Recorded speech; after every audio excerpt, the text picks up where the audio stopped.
morning, and thank you for joining us here for Live Impact News on 13 News Now Plus. I'm Eugene Daniel, as we are only 2 days away from Christmas, which means a lot of people expected to hit the roads and hit the skies trying to get to their destinations today. And joining me to start off this stream, I got a twofer. This is great. I have Martha Berglund and Craig Moeller in, traffic anchor and meteorologist, tandem, tag team, extraordinaires.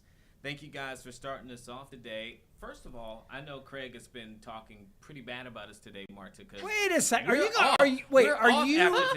you taking the high wide? Because right now everybody's there. We are. Hey, guys, Craig Moeller. There's Marta. So that is why that happened. Okay, you're right. I'm sitting there. I'm watching Eugene. I'm like, come on, rookie. Let's go. Let's go. He's got a lot to do. You can tell that I'm going to be.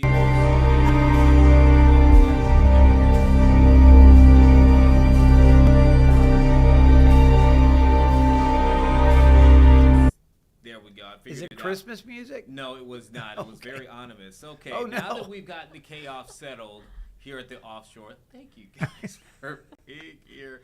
Craig, let's start it off with you, man. I was about to ask, for people who are heading out right now, Martha's going to get into all of the travel do's and don'ts, but the forecast plays a big part in it, how we looking right now. Yeah, well, so I was going to start off taking a look at some national travel, but we can focus real quickly here on what's happening right here in Hampton Roads, because we do have some showers out there right now. Temperatures have been above freezing, so the good news is that we're not dealing with snow, and we are going to see improvements coming up. But let me go ahead and I'm going to pop up the radar very quickly for you here. As my computer loads up, you will see across the region, we've got those showers, and really it's pretty much winding down. So if you want to take Max 1, Eugene, we've got it up there for you. We had rain. It's been light, maybe light to moderate at times, but look at that back edge clearing the middle peninsula and the peninsula as we speak. The last of the showers right around the Hampton Roads Bridge Tunnel over to the Monitor Merrimack. Looks like they've already kind of cleared out a little bit. And as we take a look, you're going to find the conditions really pretty pleasant as we go through the afternoon. The clouds that are out there are going to really move out, and I think we're going to see a lot of sunshine later today. Now, there hasn't been a lot of standing water on the roads, but it has been damp. You see how we go through the afternoon temperatures into the mid-50s, mid to upper 50s inland. Overnight tonight, a few fair weather clouds drifting by during the evening, but it's going to become mainly clear, and then a lot of sunshine for your Christmas Eve. Really excited about that. Temperatures warming before cooling back down tomorrow evening. Clouds will roll in, but I think we're dry into early Christmas. Maybe Christmas morning, a few showers passing by after sunrise, but all in all, it looks pretty good for us. All right, across the south side today, temperatures mid to upper 50s. Again, we've seen the rain. We're going to see a lot more sunshine. Peninsula, mid-50s, upper 40s to near 50 on the eastern shore. Rain showers hanging on a little bit longer there and down around the Outer Banks. We'll go to the 7-day forecast here and just show you how things play out. Mid-50s for the next few days. 53 on Friday. Another chance for showers Friday evening. So basically what we're dealing with, we say so long to the morning showers that are out there now. We're going to say hello sunshine this afternoon. Mainly clear tonight, mostly sunny for Christmas Eve. On Christmas morning, a few showers possible. Then later on Christmas Day into early Friday, drier weather once again. Late Friday into Saturday, another chance for a few showers. And then as we go Sunday night, this is what I really want to focus on. Go back to the 7-day. You can see we go from 60 on Sunday back into the low 40s there on Monday for the highs. So obviously much colder weather upcoming. We will see that as we go along. Some big changes coming up. Yeah, I know a lot of people, it's not the winter weather maybe that they hope for right around the holidays. I'm not one of those people. Marta may be, with her Minnesota background that you remind us of all the time. Yeah, she said, wouldn't snow be nice? And I said, no. No, and I love in fairness to Marta, I am a Four Seasons guy. I love snow, but not on a busy travel day when people are trying to get out. If we wake up to a mantle of white, it's pretty. Take your pictures, enjoy it. But let's not have travel impacted. You know what I mean? My Minnesotan family is here. Oh. and they're in shock. We went to the beach yesterday, and they were like, this isn't real life, that you can do this for Christmas. Normally we're like in an igloo trying to stay warm and skating and all. I love winter, but You ice fish? I have never ice fished. I think Really? I some thought that of was like standard operating procedure up there in I Minnesota. know some of my From family Minnesota, members have, but Montana. I'm not. No. But Yeah. sometimes when we drive up to our grandparents' house, you'll see the little ice fishing huts on the water and people sitting out there. Yeah, I used to live up in Michigan. I did some ice fishing up there. So, yeah, good stuff. I would All say right. I've never done ice fishing. It's Never. cold. Pretty hardcore. It's Fun- cold. True, real quick, funny story. My college roommate, who's been one of my best friends for now the better part of 15 years, freshman year, we are supposed to meet with our, we're supposed to contact. They give us a contact whoever you're going to room with. Right. Before you get to campus, right? You guys know this. I reach out, and for weeks, I don't hear from him. I'm like, oh my God, this is going to be terrible. This guy doesn't Hates like me. He me. hates me. Come to find out, they were in Alaska, like ice Oh, fishing for like nice. some father-son trip for like 3 weeks leading into Wow. to school. That was my first time actually coming from the deep south. That was my first time even hearing about ice fishing. That is funny. Never Yeah. had the pleasure. Well, we're not going to be doing that, it sounds like. No, not around here. We actually have some pretty good weather. Eugene, if you want, we can talk about the travel conditions. do I it. wanted to address our local forecast here in the 757. Let's take a look at some of our travel destinations. And I love that when you look at this graphic, you go, okay, that's kind of cute. It looks like an airport. That's fun. Carousel 13, we get it. 13 News Now. But that monitor you see up there on the side in that graphic, that is a live video image. That's one of our sky views. Oh, I've never noticed that. Yeah, you see that? That is Yeah. Nauticus. You can still see the clouds out there. So that's like one of those little subtle things that we built into All the these graphic. times, I've never noticed that when you use this graphic. Yeah, it's pretty cool. Yeah. So let's say you are headed to the airport and you're flying to Orlando, 79 in Orlando, 68 in Atlanta, Hotlanta. As we go towards Philadelphia, 40 degrees, 38 in New York City, some snow showers up that way. There have been areas of snow, which I'm going to show you up into upstate New York and New England. Chicago, 48, not too bad there. 79 in Dallas. Let's talk about some of the travel impacts, and I want to take you to our delays map. Now, I mentioned some snow up around Pennsylvania and into New York. I'm going to switch this over to just show that map now, areas impacted by the snow. So you see that in Wyoming, Idaho, Washington State. But if you're traveling to the Northeast, maybe you're going up to Scranton or you're going up into the Poconos or back over into portions of New York, you're going to see the snow up that way. As we go forward through the afternoon, we'll get you through midday, and then look at how that area of red fills in.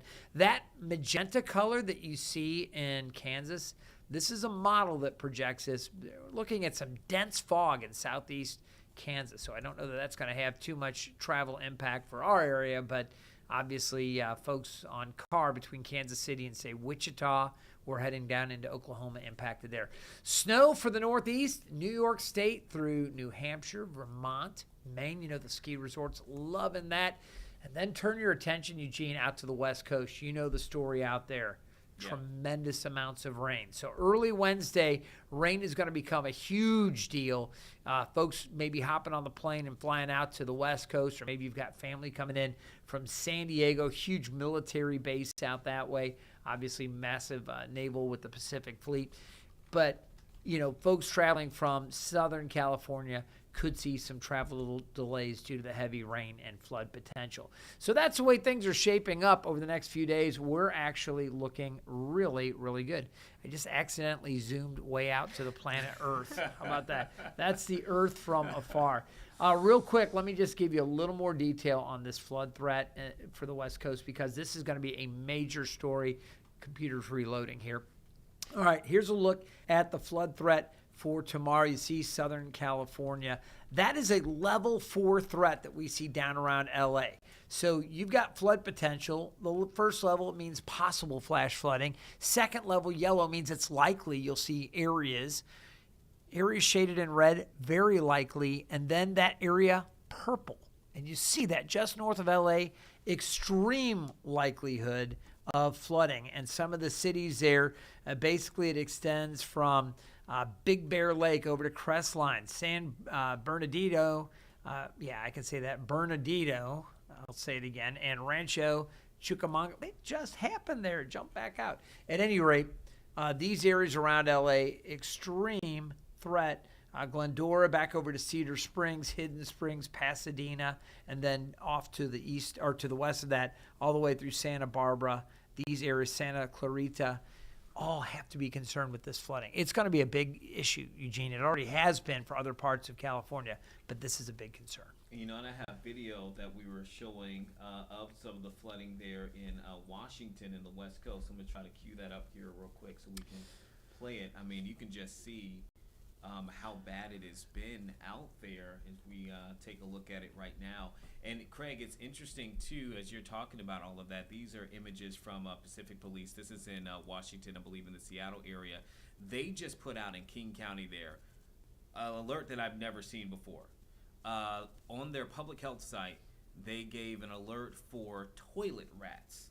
Ew. Now, toilet rats? That's yes. new. They That's my said worst that because nightmare. of the heavy rain and the flooding, that it may sweep rats into the sewer systems and in turn up their toilets. They even put out a full graphic. King County officials put out a full graphic. How do they get up into the toilets? Because they get into the sewers, so it pushes them into the sewers. So and when I it gets get to the that, sewer but- system, it gets somehow into the.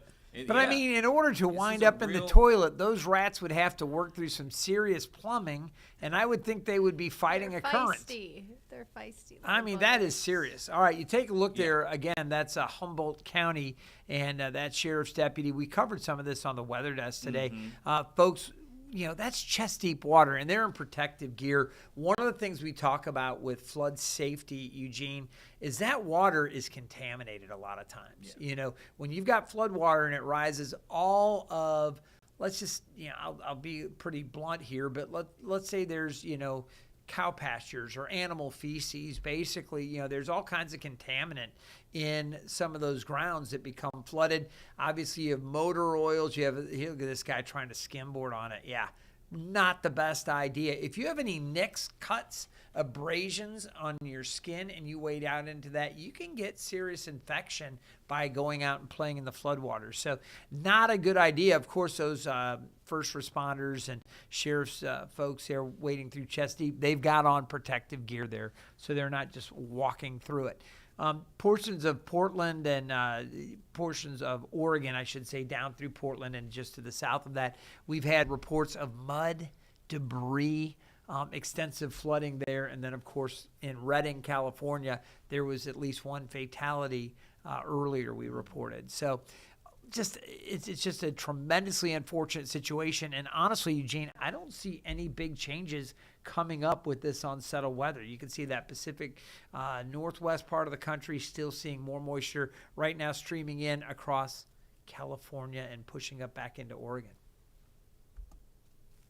It's been interesting to hear about what's been going on in that western region, Craig, because what's really one thing that we've been looking at, AAA put out its predictions, obviously, for travel as we kind of position you, Marta, in right now to set some records this year. One of the top destinations for travelers who are going to be flying is California, Los Angeles, California, to be exact. And we know that's a portion of the region, too, that could be affected. And you were just showing us some of the things happening there on the West Coast. And I see you got some stuff pulled up here on the East Coast here. You're pulling up on the radar, too. Yeah, if you want to talk about this, and Marta, please jump in. I can talk with, she knows after working with me on Daybreak, she's like, Mulder will never shut up about the weather. But we talk about the travel impacts. You had some numbers, like figures of people that are hitting the roads. Yeah. So I think it's interesting this year. Well, I think this is probably true of most years, but the number of people driving versus flying this year is a very stark difference. So 122 million Americans are set to drive at least 50 miles from home. So that's a ton of people. 8 million people are set to fly. I think it's 8.03 million. So it is still a record-breaking year for air travel, but the amount of people who are, set to drive is much higher, I think. And real quick, Eugene, I don't recall when the government shutdown ended exactly. I don't know if you remember exactly. November It ended 12th? Okay. in November. So you think about that, folks needing to buy airfare and plan their trips. At the time, we didn't really know what air travel was going to be like. We had hoped things would resume. And I think to credit TSA and the air traffic controllers, they've done a heck of a job getting us back up to speed.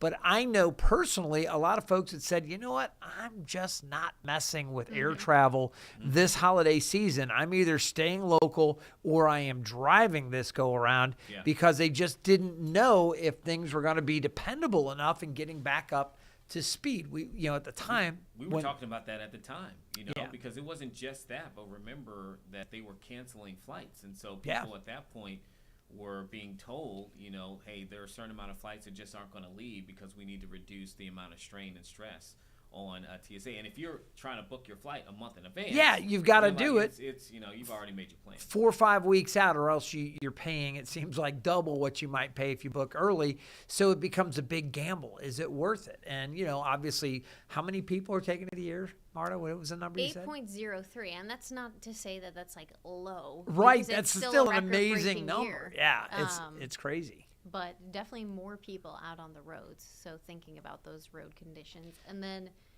other forms of transportation have also gotten way more popular. In Virginia, 10% or 11% more people than last year are supposed to take buses, trains, and cruises. And of course, we have the cruise terminal here in Norfolk. So AAA talks about, cruising became way more popular during the pandemic. So that's now driving numbers. I will tell you, the Northeast has had the commuting trains down. They've been doing it pretty well in that part of the country for a while.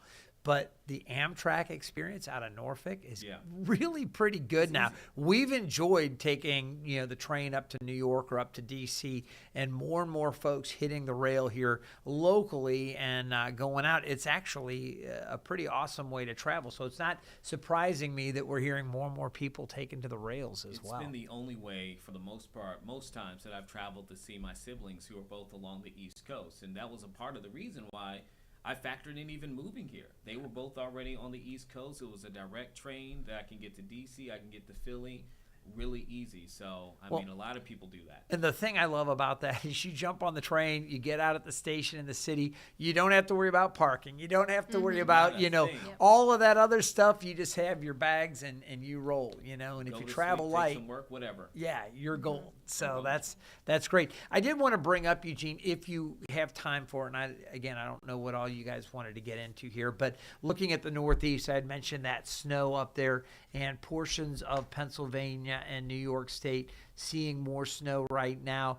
Again, that snow pretty heavy right now around Binghamton and Williamsport. We mentioned that. North of Philly, you've got rain and snow mixing there. New York City seeing a little bit of snow right now. I'll see if I can't pull up a few reports and see if we're getting reports of accumulating snow yet. And I'm not sure if we're going to see it. Yeah, we are. Okay, so let's give you a few of those just to give you a sense of what's going on up here just north of New York. We've got light snow, a couple inches, 1.8 at Hartsdale as we take a look back here in the northeast part of Pennsylvania, about an inch or so. Farther north up into New York State, you get up that way, 3.5 inches around Horseheads. So it's kind of fun with these storm reports. You have little communities where people will, call this in or that in, and you see some of these areas. I would imagine over here in the western part of the state with some of the earlier starts and maybe some of the lake effect. Let's pull a few of those real quick. See what they're getting around Buffalo. Guess the Bills pulled off another win, but it was pretty close against Cleveland, right? Yeah, it was. They just edged them out. It's like, I think there are a lot of Bills fans that are going, what is going on? But Erie about 1.6. You can see to the north, at 4 inches there around Lima there in Livingston County. So just to give you a few of those areas that we are seeing the snow totals. So we'll continue to monitor that. But clearly we do have this stuff going on right now, and that's got to continue to be an issue if you are traveling to the Northeast. I'll go and put that back up. Just know that you may encounter some slower goes with the snow up that way. And if you are traveling out, I mean, I'm trying to stay, no offense, as far as I can from anywhere that has snow, even though I'm going to see my sister and them. And they're, not too far away from that, Craig. And that was, my goal was to stay away from it, but they've lured me back to see the kids for Christmas. So they do that, right? They have kids and they bring you back in. Uncle Eugene, are you coming for the holidays? Oh, my gosh. Can't So say no. I'm headed that direction. But for people who are getting on the road like myself, I'll probably hit it tomorrow. Marta, what are the best travel times? What are the worst travel times for folks who are about to do this? What everybody wants to know. I've got my handy dandy cheat sheet here. So today, unfortunately, you have missed the window for the best travel time. They say anytime before 10 o'clock in the morning is a good time to go. So unfortunately, we're past that window. However, the worst time today is between 1 and 7. So if you hit the road now, you'll probably see what we normally see for the morning commute, and then at around 1 o'clock we'll kind of hit what we typically see during rush hour traffic. Christmas Eve and Christmas, no major traffic impacts expected, according to AAA. And then on December 26th, you'll want to be on the roads before 11 o'clock in the morning. Worst travel times between 11 and 8 p.m. And that's pretty much the case all weekend long, Monday and Tuesday. The 29th and 30th, I should say, between noon and 8, noon and 7. So the best practice is always either leave early or leave late. You don't need to be on the road super early in the morning, but if you aren't going to leave early, you want to be after the main commuters have gotten. Those travel statistics are by and by for the entire country as opposed to just Hampton Roads or just Virginia. Yeah. And Hampton Roads, the Virginia Department of Transportation has a great resource on their 511 website where you can look at the forecasted congestion. So if you need to take the HRBT at 5 o'clock on the 23rd, you can just go to that time and it'll tell you how much congestion they expect to see. That's kind of cool. Yeah, I like that. It is cool. So I was just going to share a personal story because I always hear these things like, avoid these travel times, whatever. I'm like, we'll be fine, Day before Thanksgiving, we go out to Asheville. All right. Worst travel time, don't do this. We'll be fine. Okay. Asheville's supposed to be about a 6.5 hour drive from Hampton Roads. How long did it take you, Craig? Over 10. We were rolling. We're like, what do they know? The traffic's fine. We're rolling down I-95 thinking that's a little thick, or, I guess it was I-85. But, we're driving. We're still doing great. We hit Raleigh-Durham traffic, and it was just game over. There's a reason we tell you these things, Craig. That was my endorsement for Marta's brilliance and insights. So and this travel period we keep talking about, by the way, is not just Christmas. It also includes the New Year's holiday. So, for those of you who might be traveling after Christmas, like the 31st and the 1st, that is included in this chunk of people that we're talking about statistics-wise and record-breaking travel-wise. Taking a look there, Marta, I have your face, but hold on, I'm trying to take it full. Oh, man, taking it full there. I just wanted to show the Monitor Merrimack right now. I mean, this is about what you can expect, right? Yeah. It's 10:30, so things don't look too bad right now. I was just checking the different maps to see if there was anything major. And what is it, 1 o'clock you said? 1 o'clock? 1 o'clock is when the worst time starts. So we'll probably expect it to and I mean, you saw on Daybreak today, we really didn't have rush hour traffic. I think we'll just expect rush hour to happen at 1 o'clock instead of 7 o'clock a.m. It's a good point. Yeah. Well, looking at this right now, the radar, again, the Monitor Merrimack, which you have up there, Eugene, it is showing now dry conditions. So the precip has cleared that area. We still have some showers for the southern part of the eastern shore. This is for Northampton County in Virginia on the eastern shore. That rain has pretty much just pulled off the north end of Virginia Beach. So if you are at the boardwalk or somewhere close to the resort, you look out off the ocean and you see some showers, but those are pulling away. Guess what? Most of the area is dry now. And you know what happens? We said after about 11 o'clock, skies are going to be cloudy. We're going to see mostly cloudy skies for a little bit longer, but then clearing this afternoon. And once we get that sunshine, I expect temperatures to jump up into the mid-50s. Really a great-looking afternoon. So I'm excited about that. I am too, man. I appreciate both of you guys for coming through and chatting with me and taking some time, hanging out with me here in the studio. A lot of people hopefully are listening. They don't do what Craig did and go at the very peak, but also for the safety as well. Like, you always want to make sure you get enough space in between the person ahead of you. Don't be driving out there like a speed demon, doing all those things. Craig. The last thing we want to, Craig, hang on a second. We want to report on the back end of the holidays, of course, is when we see those, crashes. Yeah, the statistics. A heavy amount of citations. Never good, or fatalities safe, through the Gotta be smart, stay sober, all of that kind of stuff. If you're going to be driving, obviously you don't want to ever drink and drive. One thing I was going to, just a quick side note, Taylor Stephenson this morning, we featured a story on the Weather Desk, which airs at 9 o'clock Monday through Fridays here on 13 News Now. Plus, Taylor had talked about the air pressure in the tires. As a quick reminder, I know a lot of us have temperature gauges now and tire gauges that'll tell you if you're down. Pay attention to those, because with the colder temperatures, and we're actually kind of a little more moderate now. The temperatures have come up a little bit. But if you're traveling to some of these cold climates, jumping in the car and headed north, maybe up towards New York or Pennsylvania or maybe New Jersey, those areas where it is colder, your air pressure is going to get a lot lower in the cars with the colder temperatures, and you'll need to top it off with air. So make sure your car obviously is in good working shape. You want to make sure you've got good blades for your windshield wipers, but doing that, taking that extra moment to make sure your air pressure is good, that's really significant, and it's not hard to do. It just takes that attention, to that detail, and then acting on it. Yeah, and good stuff to remind folks too. And we are going to hopefully have a live shot from Jemiah Beatty, who's been at the airport in Norfolk all day this morning, seeing what things are looking like as people are trying to get onto their flights. When we checked earlier, there weren't any delays either coming in or leaving out, which is a great sign ahead of the holiday. But we'll see if that's changed once we try to talk to her at the top of the next hour. Before I get you guys out of here, Craig, I did want to ask you something, because I'm about to queue up a major announcement, which is a sports story that has really kind of a major economic impact as well.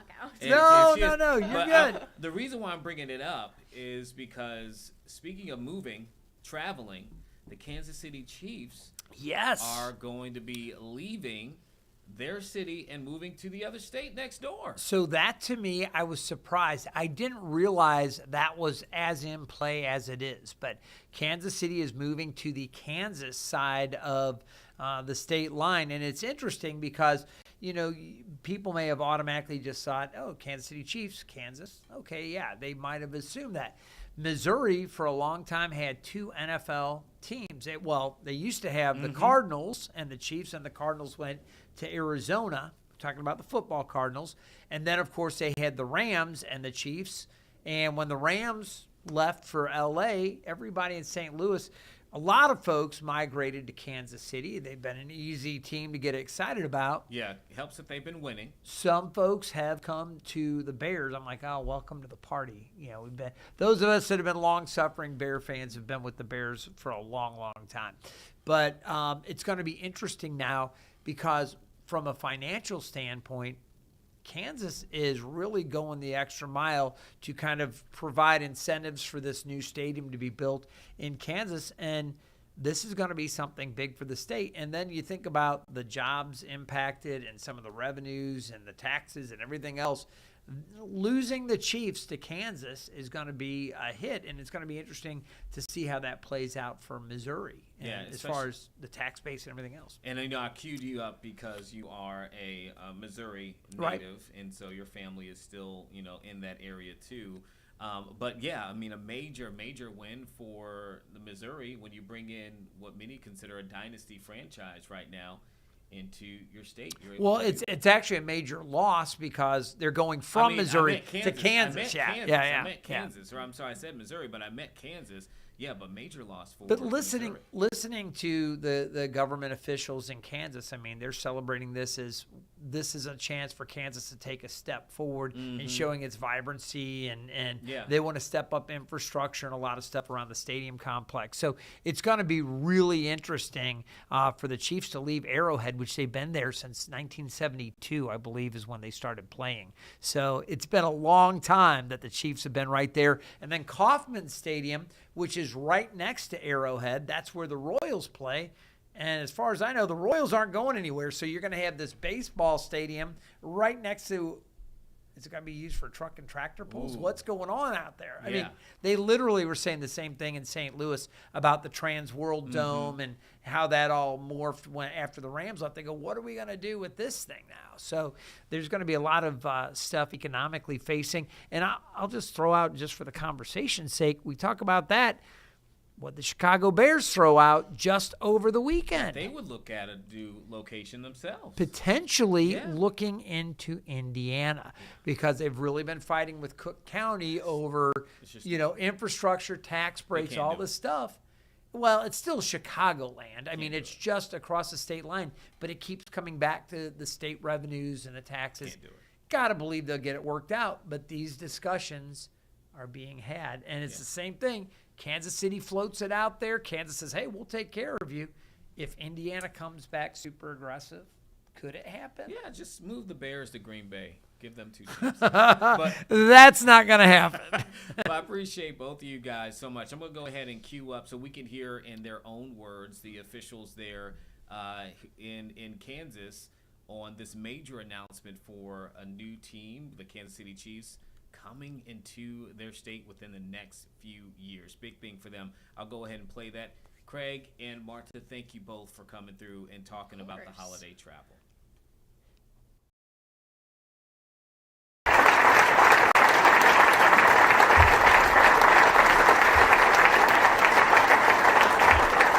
Well, good afternoon. I'm David Toland. I serve both as Lieutenant Governor and Secretary of Commerce, and it is an honor to welcome you to this historic announcement. Today has been made possible by a group of dedicated people on this stage, in this room, and around our state who came together. Led by Governor Kelly, leaders put political party aside, they put personal agendas aside, and they put our state's future above all else. And now today's announcement, which Governor Kelly will make momentarily, will represent the largest economic win in Kansas history.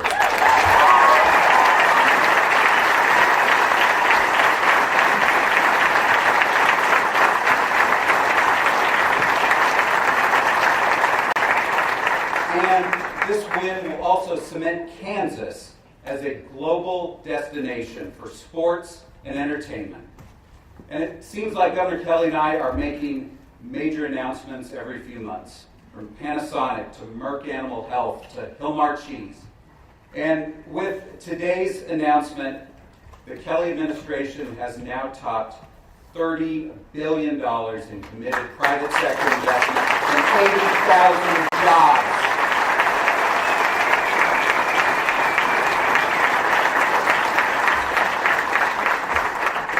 But the best part is, nothing is bigger than what we're going to announce today. Though, make no mistake, the Chiefs aren't just another economic win for Kansas. This is much bigger than that. The Chiefs are a part of who we are as Kansans. And now, they'll be such an important part of our future for years and for generations to come. Let me speak about our governor now. Since the moment that Governor Kelly took office, she's been on a mission. First, to get our state back on track, and then to invest in the future, and to make sure that Kansas is the best place in America to raise a family. She has done just that. Years ago, Kansas was making headlines for the wrong reasons. But today, now, we're making national and global news, and this time, for all the right reasons.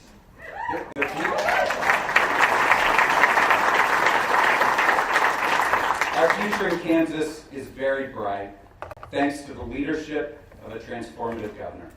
Please welcome our governor, Laura Kelly.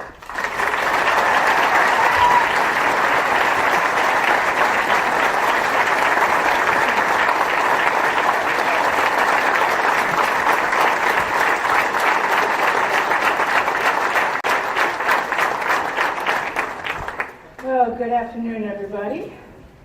And oh, what an afternoon it is. Before I get started, though, I need to recognize the good, hard work of our Lieutenant Governor and Secretary of Commerce, David Tolan.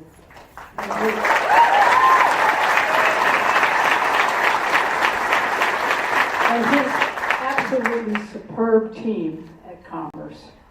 They worked day in and day out, around the clock, in concert with the legislature and with the chiefs to make this dream come true. We would not be here today were it not for David Tolan's patience, persistence, and perseverance. So on behalf of every Chiefs-loving fan, I thank you, David. But no, I will not be renegotiating your paycheck. You know, in my over 7 years, oh well, 7 years as governor, I've had the privilege of making some really big announcements, but none bigger than this. Today's announcement is truly historic. Actually, it's a little bit surreal. Today's announcement will touch the lives of Kansas for generations to come. Today's announcement is a total game changer for our state. Because today we are announcing an agreement to bring our beloved Kansas City Chiefs right here to Kansas.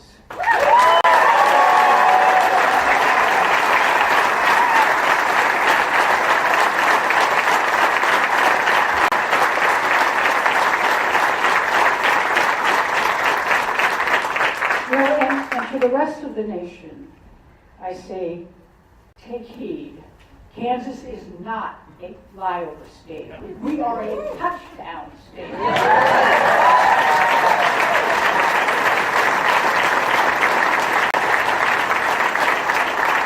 Well, when I became governor in 2019, I first needed to fix Kansas, then to grow Kansas. And the way to do that was not only to attract new businesses and jobs to Kansas, but to change people's perceptions of our state. People needed to see Kansas for what it is, a place of innovation, a place where big things happen, a place where young people can pursue their dreams. Truly the best place to live, work, and raise a family. A place they're proud to call home. A very cool place. And what could be cooler than being home to the Kansas City Chiefs?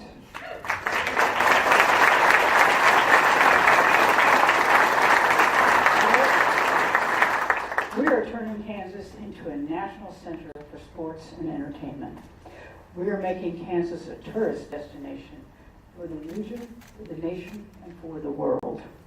The economic impact of all of this is massive. The new stadium will be in Wyandotte County. It will be a world-class facility, the envy of professional sports.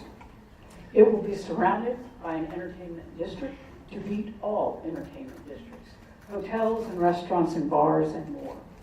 Game day will be all day. And there's more, a lot more. The Chiefs will establish a new team headquarters and a brand new practice facility in Olathe, Kansas.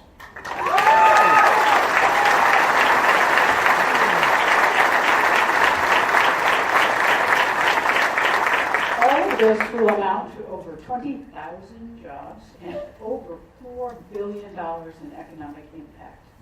And that's just during the construction phase. That's electricians and construction workers, iron workers and carpenters. Good jobs, jobs that support families. And very significantly, this agreement protects Kansas taxpayers, with the state's portion coming from revenue generated by the stadium, entertainment venues, and the Star Bond District, as well as lottery funds. So let me repeat. The state's portion of this project is paid for with revenue generated from the project, not with new taxes, not by shifting funding from other essential state services, but with the new revenue that will be generated by the project itself.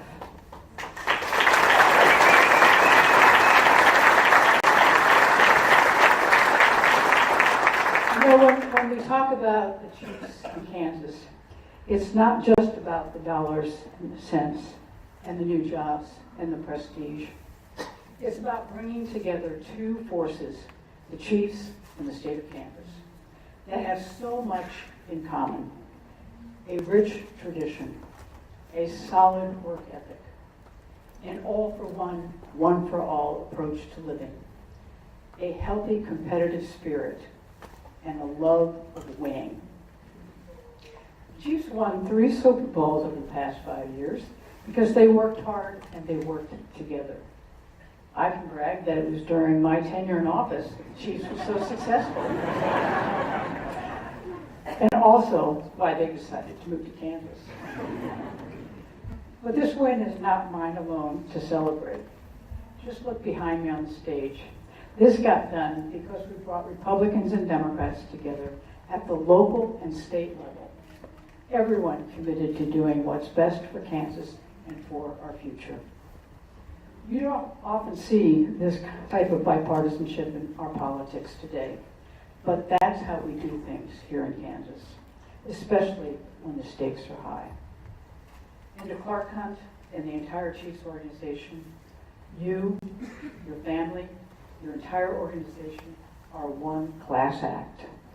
Winners on and off the field. And Clark, I know you chose Kansas because you've always got an eye on the future. Well, so do we. We've always been Chiefs fans, and now we are Chiefs family.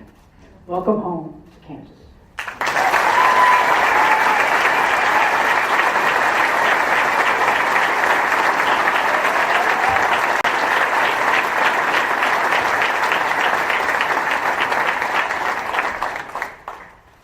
Thank you, Governor Kelly, and thank you all for being here today on this very historic day for the Kansas City Chiefs and the Hunt family. When my father started the American Football League, he had big dreams, both for the league and for his team. And as he moved the team from the Cotton Bowl to Municipal Stadium to Arrowhead Stadium, his focus in every instance was to give the fans the best possible experience. Today is another step in that legacy of innovation and that fan-first mentality. At the Kansas City Chiefs, we chase big dreams. On the field, those dreams involve division titles, conference championships, and Lombardi trophies. But off the field, we were big dreamers as well. When the NFL started playing international games, we were among the first to sign up with the goal of bringing the Kansas City name all across the planet. When North America won the bid to host the World Cup, we helped lead the effort to bring the world's most popular tournament to our backyard. As the age of modern media changed the landscape for our fans, we became the first NFL team to create our own entertainment studio. And our community engagement efforts through the Hunt Family Foundation are dedicated to ensuring that our impact reaches far beyond football. We are big dreamers, and my family and I have devoted our lives to making big dreams come true. The state of Kansas came to us and told us about their big dream. It's a state-of-the-art stadium, a world-class training facility, a new team headquarters, and a vibrant mixed-use development. It's a public-private partnership whose primary beneficiaries are the citizens of the greater Kansas City area. It's a big dream, and today is a major step in making it a reality. Don't get me wrong, we have a lot of work to do. We're still early in the process. In the months ahead, we will hire an architect and a contractor and get to work on a 5+ year timeline to build a new stadium. And I can't say enough about our great partners. Thank you, Governor Kelly and Lieutenant Governor Tolan, for sharing your vision. Thank you, Senate President Masterson, Speaker Hawkins, and members of the LCC, for helping to make this vision a reality. Thank you to Mayor Watson, Mayor Bacon, and the local government leaders who have joined in their effort. Thank you to Mark Donovan, our team president, for working with leaders on both sides of the state line to make today possible. Chiefs fans everywhere owe you a debt of gratitude. I also want to say thank you to the leaders in Missouri. For more than 50 years, we've had a tremendous partners in Jefferson City, Jackson County, and Kansas City, Missouri. That partnership is not over, and we look forward to working together in the years ahead. Chiefs fans on both sides of the state line can tell you that the success that we've enjoyed together over the past decade has elevated the profile of the entire region. Sports are woven into the fabric of this community. And if you travel and go to New York or LA, to Europe or South America, you don't have to tell people which side of the state line you're from. You tell them you're from Kansas City. And there's a pretty good chance that the response might have something to do with Chiefs. Regardless of where you live or where you're watching from today, I hope this team has made you proud. And I hope you are as excited as we are about this next chapter in Chiefs history. I'll close by saying this. In the 60-plus years of this franchise, we have called 3 stadiums home. And we have brought home a championship to every single one of those stadiums. Today's announcement ensures that for generations to come, Chiefs fans will have the best game day experience in the entire National Football League. That our children and grandchildren will have a place for their own unforgettable moments. And I promise you this, we'll do everything we can to bring trophies home to Kansas. Beginning with the 2031 season, the location of Chiefs games will change. But some things won't change. Our fans will still be the loudest in the NFL. Our games will still be the best place in the world to tailgate. And our players and coaches will be ready to compete for championships. Because on the field or off the field, we're big dreamers. And we're ready for the next chapter. Thank you very much.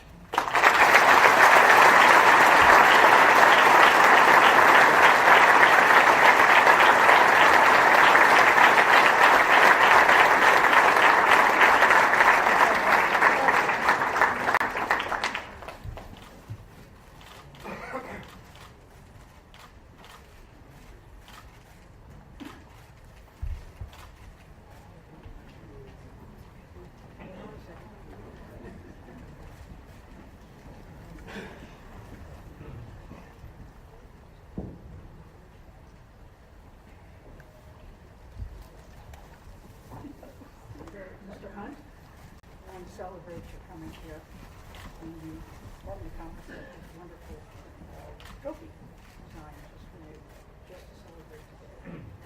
And welcome to Kansas. Thank you very much.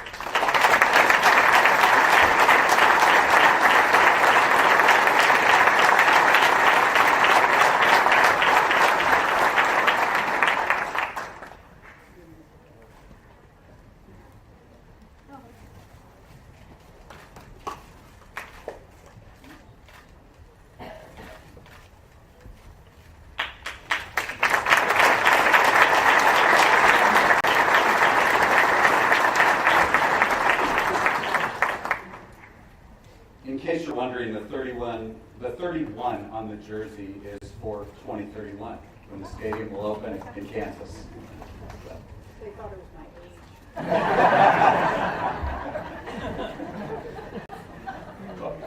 As both the governor and Mr. Hunt have said, it takes a team to get us here, and this has been a truly bipartisan effort, and we're grateful to have our LCC members who just voted for this extraordinary agreement here on stage with us. And I'd like to introduce the LCC Chairman, Senate President Ty Masterson, and Vice Chairman, Speaker Dan Hawkins.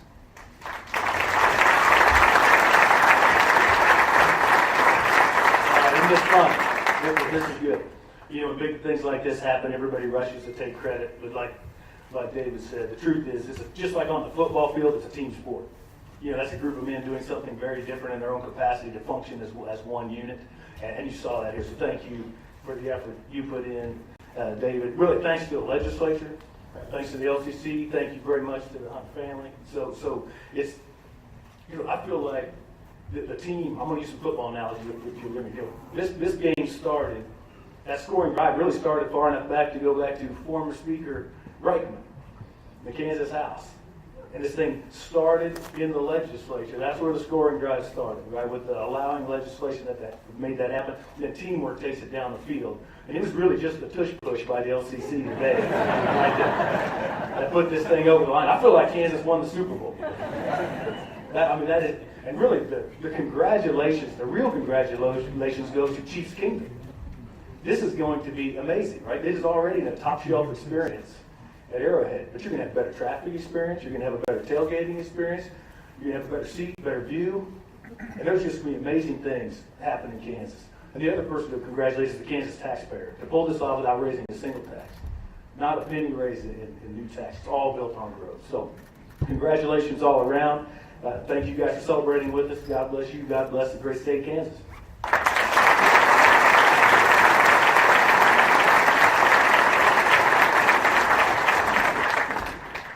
Today is truly an exciting day for Kansas all over the state. And quite frankly, it's not something that I ever dreamed could be possible during the tenure of my tenure as Kansas Speaker of the House. But what some of you may not know, prior to serving as Speaker, I was a small business owner. And that leads me to an approach on all decisions that I make with the role of what businesses can provide for the state of Kansas. When this opportunity first presented itself and the legislature discussed using the STAR bond legislation to establish a funding tool that could help make a home for the Chiefs here in Kansas, it certainly piqued my interest, and I would have to say Ron Reitman helped pique that interest.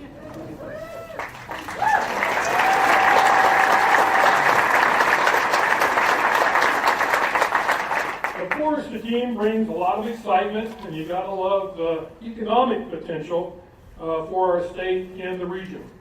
But what also makes this opportunity unique is that STAR bonds ensure that Kansas taxpayers are not on the hook. We would never use state general fund money or implement a sales tax just for this purpose, like we've seen other states do. That's simply not the Kansas way. STAR bonds make an opportunity like this realistic for our state and make it a good deal for Kansans. There are many wins in the proposal passed by the LCC today, and the economic benefit speaks for itself. 20,000 jobs come into the state of Kansas. 20,000. Over $4 billion in economic activity, and that's just from the construction alone. We're looking at over $1 billion annually after that. Beyond the new world-class stadium, there will be new restaurants, hotels, and small businesses just like you've heard. Quite frankly, I believe the biggest economic win we'll ever have in the state of Kansas. And we did it all while protecting Kansas taxpayers' dollars. That has always been critically important to me and my colleagues in the legislature. On top of that, I'm looking forward to taking my girls and their families to a Chiefs game right here in Kansas. Maybe they'll also bring a great rodeo to that beautiful stadium. I had to throw that in. Actually, I was talking to one of the people from the Chiefs today and found out he's a really big rodeo fan too, so I've got an ally already in that process. This massive achievement today was made possible by so many of the folks in this room. The Chiefs organization, the Hunt family, thank you very much, Mr. Hunt, Mr. Donovan, the Kansas legislature, our diligent Commerce Department, Lieutenant Governor Tolan, and our governor. Today is the start of something truly special. Something that goes far beyond all of us here in this room. This win is for Kansas families everywhere. Thank you to everyone for making today possible. I'm very proud of the role that the Kansas legislature played in getting this done. we all work together to scoop and score this win for Kansas.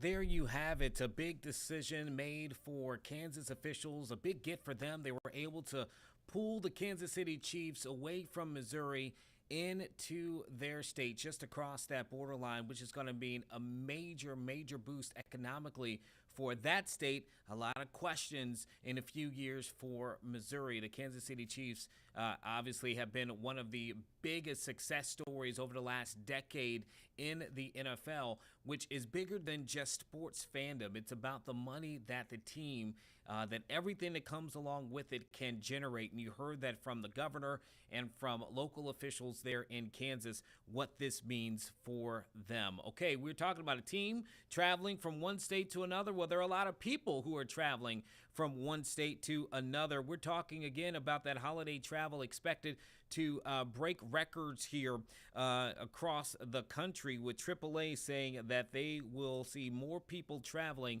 than they have in recent years. And one person we can check on right now who is getting a firsthand view of all of that is Jeremiah Beatty. She is right now live at Norfolk International Airport. And Jeremiah, you've been out there all morning. It looks like things are picking up right now. What are you seeing out there?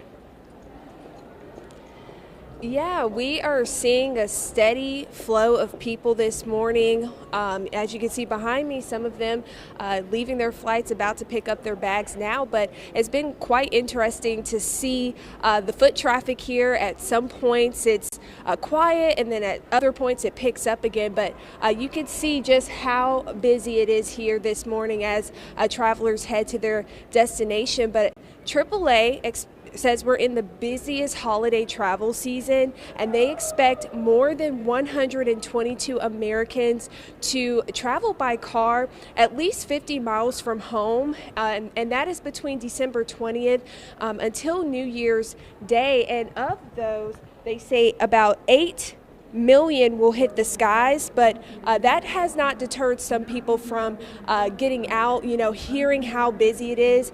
They're still excited to head off to see their families. I even spoke with one traveler earlier this morning who says instead of, buying gifts, she's going somewhere warmer. A lot of travelers I've spoken to have talked about going down south to spend the holidays with family instead of staying in with those Christmas gifts. But you can kind of get a taste of just all the activity here, especially outside the airport. You can just see the people kind of arriving, checking in. So we are seeing a lot of foot traffic. If you're headed out on the roads, you'll definitely see a lot of cars, but it's a lot of excitement here at the airport, which, like you said earlier, we were here all morning long kind of covering and monitoring what's been happening here. So it's very interesting to see. Eugene, do you have any plans for the Christmas holiday? I do, Jeremiah, but I'm going to be driving. I thought about, I'm quick to try to catch a flight out somewhere, but I'm not going to do it this time. I'm curious. I'm looking behind you. I love the Christmas tree, by the way, as they have that lit in there. Have we seen any long lines at the TSA? I know a lot of people, when they're trying to travel to the airport, they want to know if they skipped that. And I also know that they were trying to do the things with the Real ID as well. Have we seen any longer lines there at TSA this morning, or things look pretty smooth? I'm going to tell you this morning, while we're seeing things look pretty busy, as far as TSA, the checkpoint has been running smoothly. People are walking up, getting through that process okay. Haven't seen any kind of lines building from that area, but again, there's periods where it's quiet, no foot traffic, but we're starting to see travelers arrive, and many travelers still rushing in to get to those gates so they can head out to their destination. So far, things have been running pretty smoothly. I got to toss it on back to you. Are you working throughout all of this? Do you have any plans? What are you doing? You don't have to tell people where you're going, just how you're going anyway.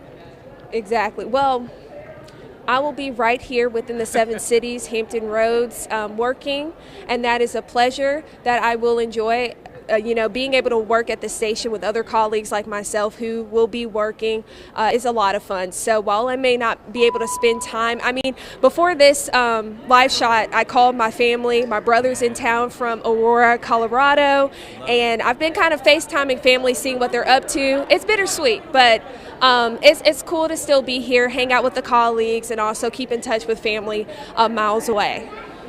I love to hear it. I'm glad that More you guys people. have family here. I know everyone is just FaceTime away nowadays, which changes everything. All right, Jeremiah, I know that you're working really hard there, and we appreciate you over this holiday. I'll let you get back to it, and it really does look like it is picking up there. A lot of people heading out, and I just looked at the ORF website. Everything's looking smooth, man. Only maybe 1 or 2 delays coming from New York and Florida. So if you're flying out, it's good. It's good right now. All right, Jeremiah, we appreciate you. Go ahead and do what you got to do so you can get on home. We appreciate you, all right? Okay. Awesome. That's Thank Jeremiah. you. Bye. Of course, of course. All right, so that is Jeremiah Beatty. She is at the airport this morning. I'll go ahead and she's clear. She's good to go. And you could just see it there for yourself, the amount of people who are starting to file in to Norfolk International Airport this morning. A reminder to you, you heard her say there, as I'm on the ORF, FlyORF website right now, looking at even how much their parking spaces they still have at the moment. There are still a lot left, but some of the garages really only have about a dozen or so remaining. So if you are trying to get there and you need to park, you want to make sure you do that early enough to give yourself time.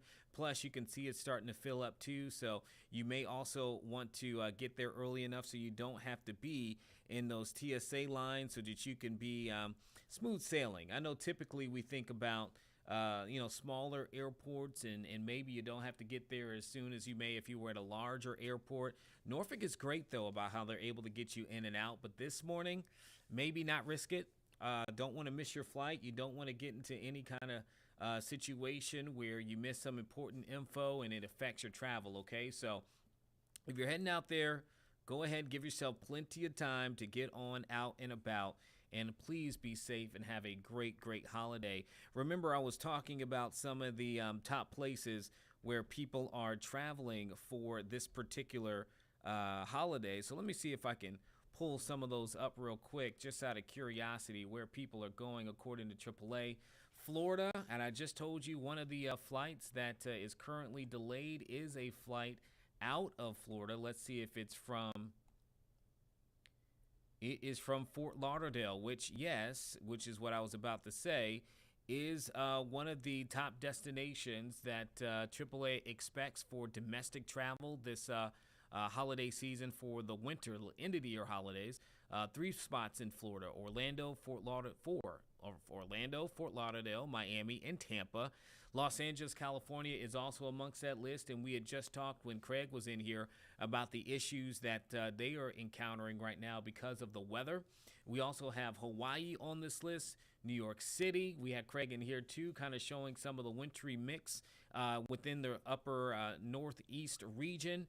We got Dallas, Fort Worth, and Las Vegas. Those are all amongst the top locations, top 10 domestic locations in which people are going to be heading for in this holiday season. So again, if you're heading out, please give yourself time, and then also make sure if you're driving that you remember what those times are in terms of when the most busy times are. We had that up again. If you're leaving out today, you're probably going to want to get out before 1 o'clock.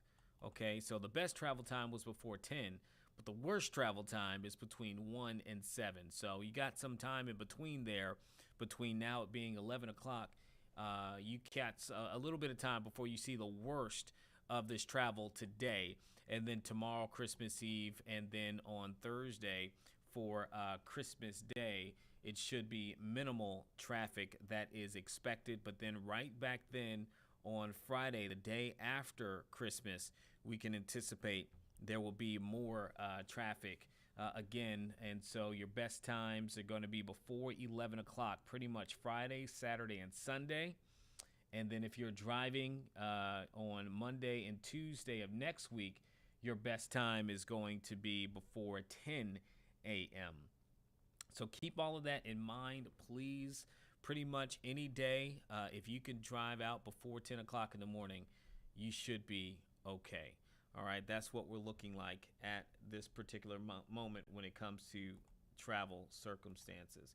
And just wanted to keep that look up here real quick while we are waiting. I'm seeing something on my big board that looks like it's coming out of Chicago. Looks like we're going to have some form of press conference out of Chicago. I'm keeping a very close eye on that right now. Also on another event that is supposed to pop up out of Atlanta, the Atlanta area in DeKalb County, where there were 3 inmates who escaped. They're supposed to have some kind of press conference. Neither of those have started at this moment. So in the meantime, what I do want to kind of queue up for us is something that happened just within the last hour or so.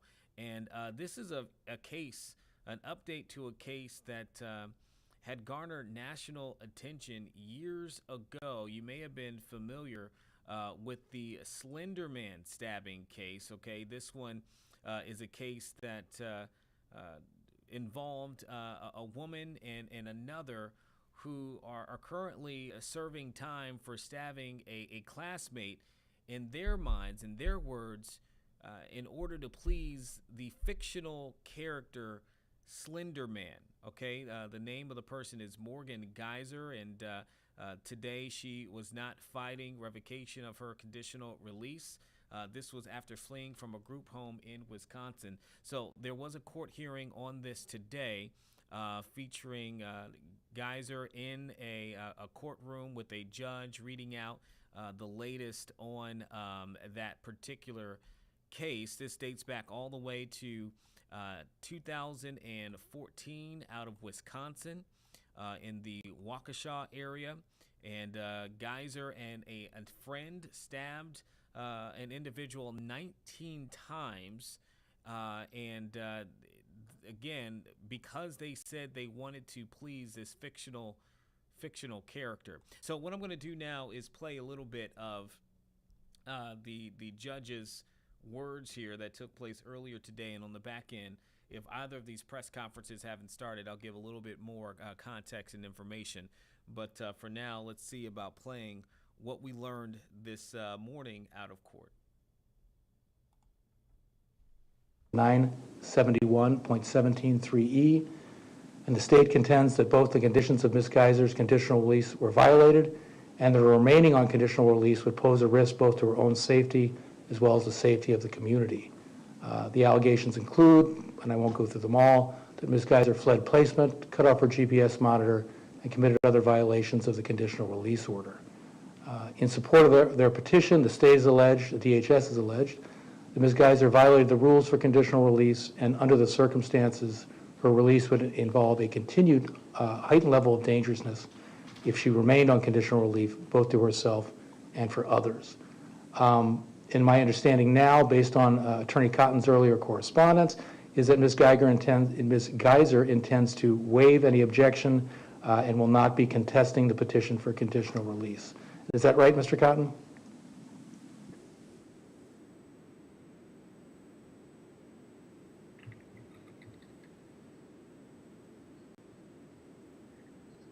Okay, thank you. I just have a few questions for Ms. Geyser just to make sure she's making this decision freely, intelligently, and voluntarily. And Ms. Geyser, you've had a chance to review the DHS position for revocation of conditional release? Okay, and you've been able to review it with your counsel, and he's answered any questions you may have had about it? And Ms. Geyser, you understand you're entitled to have an evidentiary hearing on the DHS position to revoke your conditional release? And you understand if we had that hearing, it would be the state's burden of proof to show that the revocation of conditional release is appropriate. You understand that, ma'am? And you further understand that the burden of proof the state would have to face is to prove that by clear and convincing evidence. And your counsel, for you, waived the 30-day time limit for having that hearing on your behalf, but we currently have a hearing set for February 16th, 2026. You understand that, ma'am? And if we have that revocation hearing, you understand you would have the right to be represented by counsel, is that correct?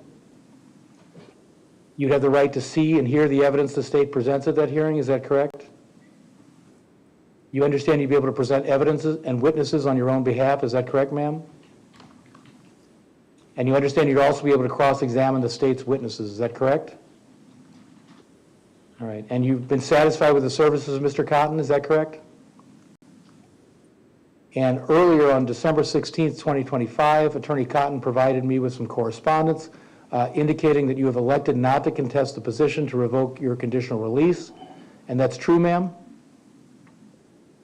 And you are satisfied that you've had ample time to discuss the ramifications of waiving that hearing and the burden of proof the state would have to face if we had that hearing, is that correct? Okay. And your counsel is able to answer any questions you might have about the DHS petition for revocation of your conditional release, is that right? And at this time, is it your decision to waive the hearing on the petition for revocation of conditional release? And you've decided not to contest the merits of the petition for revocation of conditional release, is that right? And you understand that if you waive your right to a revocation hearing, ma'am, the court will revoke your conditional release and order you returned to inpatient commitment or other custody under Section 971.17, okay? And the state will not have to prove any violations of the hearing, ma'am. You understand that? And you understand that revocation of your conditional release will result in your continued confinement under your NGI commitment, subject to further future review as provided by law. Is that correct? And again, you've had what you believe to be sufficient time to discuss this decision with Mr. Cotton. Is that right? And no one's promised you anything for waiving your right to contest the petition. Is that correct? And no one's threatened you to make you waive your right to contest the petition. Is that correct? And you're making this decision to waive the revocation hearing freely, intelligently, and voluntarily. Is that correct? Okay. And you understand, finally, by waiving that revocation hearing, you're giving up your right to contest the allegations in the state's request for revocation, correct? And knowing all these rights and consequences, do you knowingly, intelligently, and voluntarily waive your right to a revocation hearing under WISTAT 971-17-3E? Thank you, ma'am. Do you have any questions at all for me regarding your decision? Mr. Cotton, you've reviewed the petition. Thank you, ma'am. Mr. Cotton, you've reviewed the petition for revocation of conditional release and related documents that were filed by DHS? And you've had an opportunity to discuss the petition and related documents with your client? And are you satisfied she understands the state's burden, legal standards, and other ramifications of her decision not to contest the petition for revocation? Thank you. And you've heard your client indicate she wishes not to contest the state's position intelligently and voluntarily.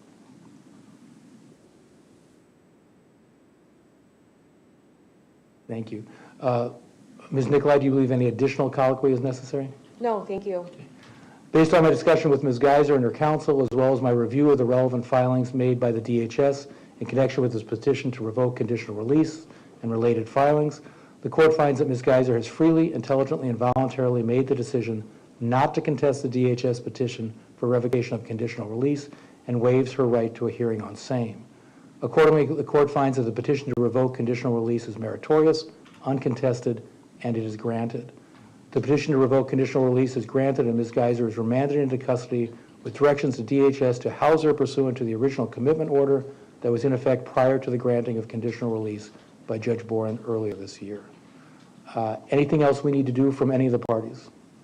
Judge, I do have the CR 276 that I can e-file. Okay, and we will take care of that. Thank you. Mr. Cotton, anything on your end?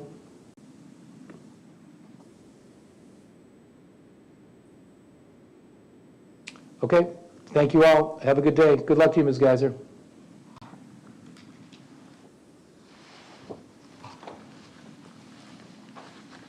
Coming out of that right now, to give a quick update on that, you just saw Morgan Geiser, who made that appearance in court earlier this morning. She is one of two people who was involved in that 2014 stabbing case out of Waukesha County, Wisconsin, saying that they did so to please a fictional character called Slender Man. There, what you just saw is that she did not contest a petition to revoke her conditional release and waived her right to a revocation hearing and now that actually sends her back to inpatient custody. This comes after she had run away recently, was captured in Illinois, and so that is what has happened at this point. She was convicted years ago in that stabbing back in 2014 when she was 12 years old. She stabbed another 12-year-old friend at that time nearly to death. That person did survive. She and the other suspect in that case told police again that they did so to please that fictional online character, Slender Man. Again, you just saw Geyser there virtually in court, now 23 years old, and was able to leave her group home in Madison that she was placed in by the Department of Health Services, and was arrested in Illinois a day after officers were called to a gas station to check on a man and a woman who were sleeping behind the business. So that is the update in that case. Right now, what I want to do, though, is queue up a press conference that is happening. This is in Georgia, and this is a press conference on 3 escaped inmates out of DeKalb County that were able to get out of DeKalb County Sheriff's Office. They are back in custody, but now we'll go ahead and queue it up for them in Georgia so that we can hear what the latest is in that case.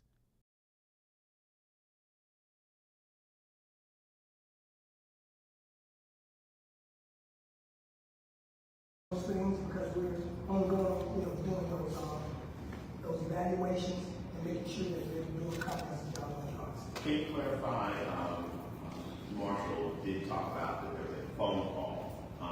So are we saying that if one of the inmates calls someone to pick them up and coordinate with a girlfriend or one of the other suspects? Can you explain that again, how that worked and how you were able to, monitor the phone call and how you knew this was going on?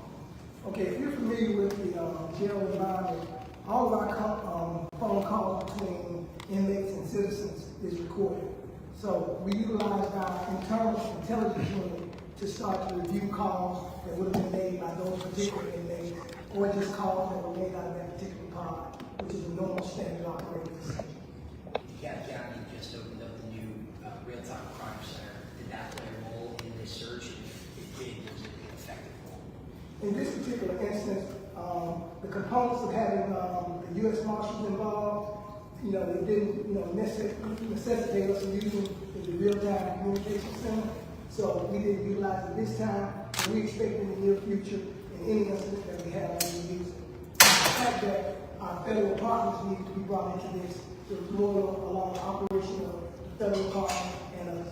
What would conclude that the infrastructure was compromised? Was this based on when you're looking to see how it got out, or was it based on, say, listening to phone calls? Was this something that you were somewhat aware of and someone picked at it and was able to get out? When were you aware that this particular piece of infrastructure was compromised? All right, I found a different feed from our partners there in Atlanta, 11 Alive. I'm going to take that and see if we can hear a little bit better. I think the audio hopefully will be better like the picture is too. So let's go ahead and take that back up. Feeding times. So once he entered the cell and did his preliminary check, he was able to discover that a portion of the cell had been compromised. We subsequently started to do our investigation at that time. Chief, can you explain the timeline for us? So you guys figured out that these 3 men were missing sometime overnight, but when did you actually notify the public? Because, I know different news outlets were calling to say, hey, can you confirm this? And do you believe the fact that the public was not made aware earlier that it could have put people in danger? It's our assertion that the public was made aware as soon as we were made aware. Now we had probably a small amount of time where we had to assess what we actually had. You just can't go out there and start to sound the alarm without figuring out what you have. The difference between the time that they exited the facility and the time that we got onto it, there was some distance in between there because of the activities that were going on. If you know about a jail, we executed one activity, then we come back several hours later and do our next round. So that's the distance that people may think that we didn't notify anybody, but you have to understand that there's not an omnipresence in that cell, so that's the gap there. Then once we realized in that amount of time that they were out or that they subsequently were missing, then we had to figure out if they were still in the building somewhere, and then figure out, you know, once we figured out they had exited the building, then that's when we went forward with alerting the public. So How long was that gap, though? So I think about, it probably was about 4 hours, but like I said, there was a lot going on in between that. Chief, do you have a general statement about safety? I understand that the sheriff did say that the jail is now secure, and you are going to be implementing some things to make sure that this doesn't happen again. But since the jail is now being secure, has anything been implemented already? Okay, we repaired the area that was compromised, and we're looking at other areas that are similar to that to fortify them to make sure that they're not compromised in the same manner. That's the thing I can tell you right now. We've elevated our round pattern just for a sake, so we're just doing more rounds right now till we get those other things fortified. My last question is just speaking to community and safety, because we're seeing a lot of these escapes going on in the metro area. Are you guys partnering with other police agencies so that you guys can kind of do something to kind of bring this number down with escapees happening? Okay, unfortunately, you know, our main focus is the DeKalb County Sheriff's Office. And as the sheriff spoke to briefly, we're always in the business of partnering with our local agencies, the DeKalb County PD, and all of the municipalities. Anytime there's an instance like this, we lean on those individuals to try to assist us. We think we do a fairly good job on a day-to-day basis, making sure that our facility is safe, and we'll continue to do that. Chief, not to belabor the point, but, you know, we knew about this escape for about 6 hours before it was actually confirmed. Can you explain why that happened? As I said before, we gave out the information as soon as we understood exactly what we had. We will never give out information prematurely because that only causes chaos. So some of your time frames may not align with the time frame that we have in order to give the public the best information and to be able to execute a plan. So those are the differences. But what we will stand on is the fact that we always have the DeKalb County citizens, the citizens of the metro Atlanta area, and the citizens of Georgia at our forefront of our thought process. And we're gonna always get the information out at the best time that we can do so. Sometimes that won't align with what the public wants, sometimes that won't align with what the media wants, but I guarantee you it aligns with what the situation dictates. Was anyone hurt while these guys were out? Not in our, to our knowledge. Can you clarify, Stevenson Charles, I know there were 2 people that were state inmates and others were federal inmates. Can you clarify that? Because Stevenson Charles pled guilty in Gwinnett County. Can you explain why he was in a jail, which is generally for people who are awaiting trial? Can you explain that? Okay, as most people know, individuals just don't perpetrate crimes in one area. So he had been held accountable for his crimes in Gwinnett and his federal crimes, but that doesn't mean he was gonna dodge the crimes in DeKalb County. So he was extradited back to our facility to be held accountable for those charges or those crimes that he perpetuated in our area. Even with a life sentence? That occurs. Or will these inmates be extradited back to the state of Georgia to stand trial? We know, are all 3 of them in Broward County right now? You want to speak to that, Marshall? They will eventually come back to Georgia to face the state charges here in Georgia.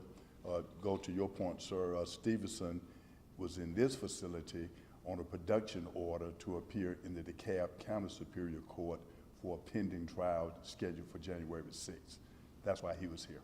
So there was no, and this may be, you may not have any idea, but there were no negotiations for that case? Because if someone, put it this way, and if you're in a state facility, we tend to think of state facilities as being safer than a county jail.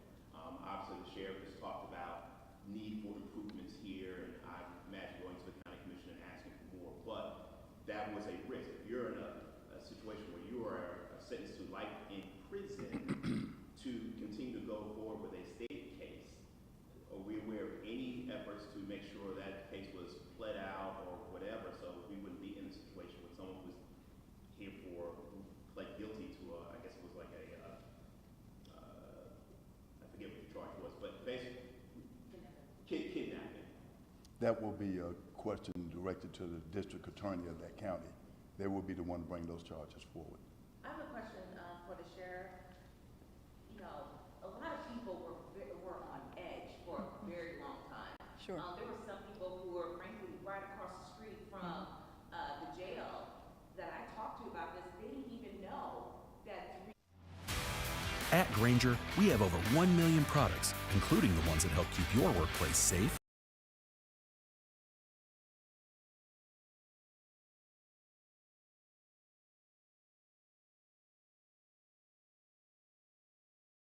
into custody. And when you talk about what we're going to put in place, we already have things in place. Let me just say this, and I want to say this really quick. Some people lead by, authority and power. I lead by faith and prayer.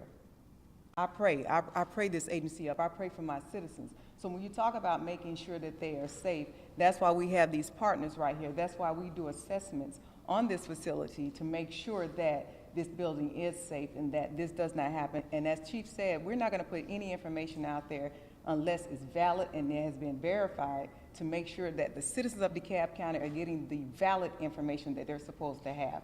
So that's the way it works with us, and we're going to continue to do it. We've done a great job, and I'm going to say this and lead this and end this questions right here. They're asking me to make bricks out of straws. And we're doing the best we can with what we have. And I think we've done an outstanding job, and nobody's going to take away the fact of what DeKalb County Sheriff Office has been doing and will continue to do for the citizens of DeKalb County, not just the citizens of DeKalb County, but for the state of Georgia. And I will always remain convinced to the citizens that I will do everything in my power to make sure that these inmates are treated with dignity and respect. For those that commit crimes are held accountable. But not only that, to make sure that my employees are taken care of. Because my employees are the ones that have to sit here and have to work in this facility. These are the ones, you have our field division that have to go out to the fields and make sure that we keep those streets safe. Yes, DeKalb County PD answers the 911 calls. I worked for 11 years as a DeKalb County police officer. Chief Patrick and I worked side by side. The answering of the calls is only one solution to the problem. The conditions and where these individuals reside is another, and where we work. And this is what we have to deal with. And I want those citizens to know that I remain committed and dedicated to the word that I gave when I gave that oath on December 1st of 2019. And I stand here and I say that with conviction and passion, and I will continue to fight for DeKalb County Sheriff Office and all the citizens that I love. I'm from here, I work here, I live here, and I play here. And I don't walk in fear. I don't fear anybody. I only fear one person, and that's God. And I'm going to continue to do what God has ordered me to do, and that's to walk in the path to keep my community safe. Thank you, and you all have a good day. Will any of the officers inside the jail be held accountable? Sheriff Melody Maddox wrapping up a news conference there about the escape involving 3 inmates, not answering that final question shouted at her. Will any of our jailers be held responsible for this escape? Anybody placed on administrative leave? If they are, we don't know right now. In fact, there are a lot more questions than answers after that 20-minute news conference or so involving the sheriff. The majority of those questions, though, being answered by her chief deputy. 3 inmates who escaped on Sunday night now back in custody. They were captured in the Metro Miami area, making their way from DeKalb County, Georgia to Miami with the help of several different people along the way. We learned that one of those inmates, Stevenson Charles, who you see on the left-hand side of your screen, called somebody from inside jail and effectively said, "We plan to make this escape. Pick us up outside the jail," according to those officials. They were picked up by a gentleman and then taken to Mr. Minor's girlfriend's house. Mr. Minor, Yusuf Minor, the man there in the middle. And then they made their way to Miami, Florida at some point. According to the officials speaking, it sounded like a Lyft driver had taken them, and there might be some kidnapping charges that are going to be tacked on. Additional charges forthcoming, as you can imagine, after this escape for all 3 gentlemen. The sheriff at one point saying, "This was a breach. We are not going to place blame." She mentioned the aging infrastructure of that facility, and it really left it open to interpretation as to how these 3 were able to escape the DeKalb County Jail. They said that the infrastructure was compromised. This is a massive facility, as you see here. It was first construction started back in 1991. It was finished in 1993. There you see some of the U.S. Marshals and other folks searching for the inmates through the woods yesterday. They would be miles and miles away in another state where they were finally found. But there's the facility there. The sheriff's saying they're asking me to make bricks out of straws. Well, 3 people escaped from that brick facility yesterday, Sunday rather, and were recaptured yesterday. And a lot of questions remain as to how that was able to happen.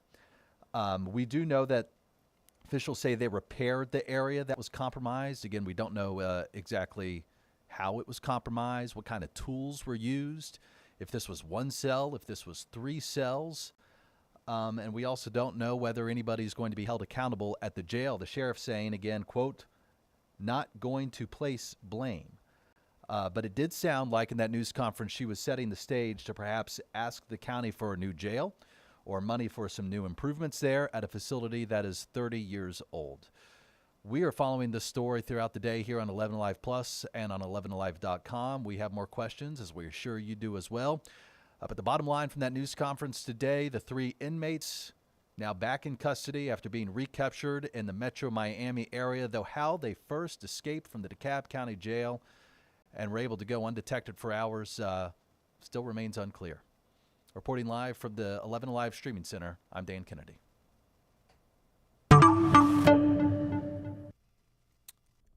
We just saw a familiar face there in former 13 News Now anchor Dan Kennedy, who now works for our sister station there in Atlanta, Georgia, 11 Alive, and decided to keep his stream going as Dan has been covering that case extensively there since those 3 inmates who the DeKalb County Sheriff's Office called dangerous escaped days ago before they were captured in Miami. You just heard it from that press conference and from Dan in that moment that they were able to take a lift to Miami where they were ultimately arrested. And of course, that is going to lead to a lot of questions about facilities, about security, about what is going on there, that these 3 individuals were able to get out of this jail and to get as far as they were before being recaptured. Again, that is the big thing. They are back in custody here today. That's going to be a major story coming out of that area in Atlanta now for people in the community. As you heard the sheriff say there, they at least know that these individuals are back in custody. They're not out in the public, but I'm sure people are going to have questions as to how this happened in the first place and what could potentially prevent it from happening again. Does it need to be any kind of security upgrades? Do they need to be facility upgrades? Do they need a new building? Here in Hampton Roads within the last year, we too have experienced some cases of inmates who have been able to escape from various ways. We saw that in New Orleans not long ago, months ago. We saw several inmates there in New Orleans in that dramatic video that were able to get out of their jail cells, and all of them were captured. The last of one captured in the Atlanta area just months ago. And so whenever we have these cases, obviously it raises concerns when we're talking about those who have been suspected of crimes, especially people like these 3 who were described as dangerous. When they're able to break out and just be out into the public, there are so many questions regarding how that takes place, because so many things have to happen in order for inmates to successfully get out. And so it was good to see Dan Kennedy there, who is now doing streams, kind of like what we're doing here for our sister station there in Atlanta, and to glean from his reporting on the matter there. You know, as we sit here and watch, another thing that I've been waiting for, there was supposed to be a press conference that started in Chicago with the mayor there. It was supposed to start almost 40 minutes ago, but at this particular moment, it has not begun, this news conference that we're expecting to get some significant announcement.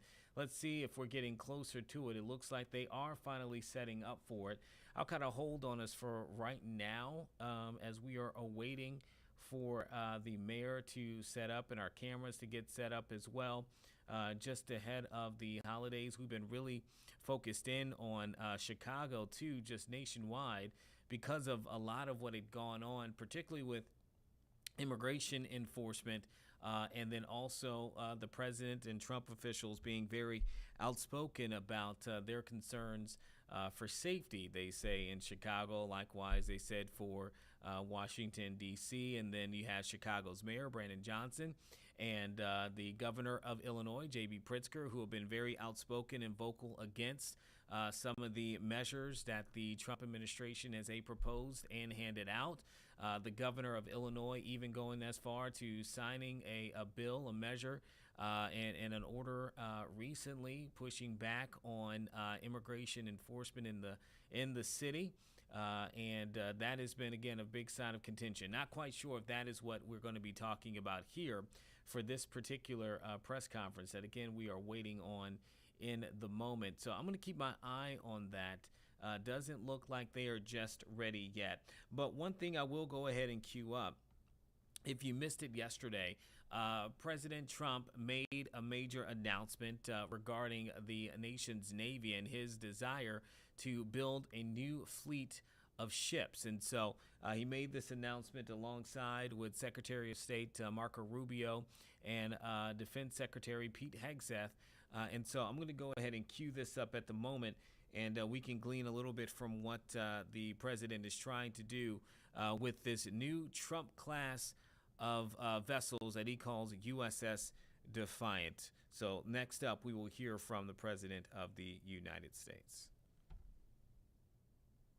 For this exciting announcement of the new Golden Fleet. We're calling it the Golden Fleet that we're building for the United States Navy. As you know, we're desperately in need of ships. Our ships some of them have gotten old and tired and obsolete, and we're going to go the exact opposite direction.